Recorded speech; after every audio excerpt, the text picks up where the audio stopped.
Hello and welcome to the HiCAD short clips. This video is about the dependent assembly.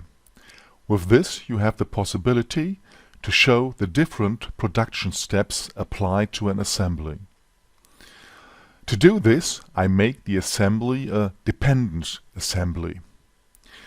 Here we have a welding assembly. In the next step I would like to insert a through hole up there.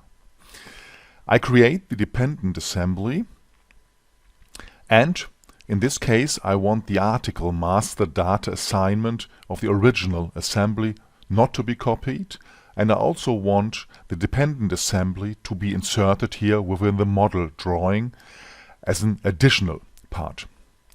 That is, HiCAD has now created the dependent assembly.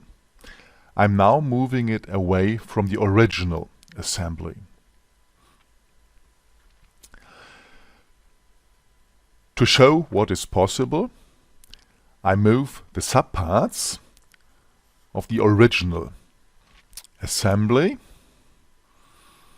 here, and then after updating the dependent assembly, you can see that it has updated accordingly. This also applies, of course, to processings on parts of the original assembly. In the next step, I want to save the dependent assembly again with new item master data, a working step which can also be done automatically via the ERP system. As a designation, I enter here fork head drilled, new article data for this work step. You already know this dialog. Here you can choose settings for your drawing and create the production drawing. Of course, dimensions could be added, but that should not be necessary here. Now, I apply yet another processing to the assembly, namely insert a through hole in the upper area with the function subtract via translation. Yeah, now let's insert the through hole here. You can see that this processing is applied only to the dependent assembly.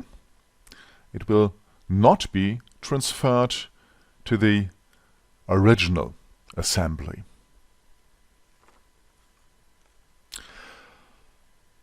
Now, let's go back to the original assembly. You can see that we inserted the hole into the dependent assembly, but the original assembly is still in its original state. And so I have the opportunity to show the different production steps. Of course, the whole thing can also be done without the Helios database. That's it for this video. Thanks for watching. Goodbye.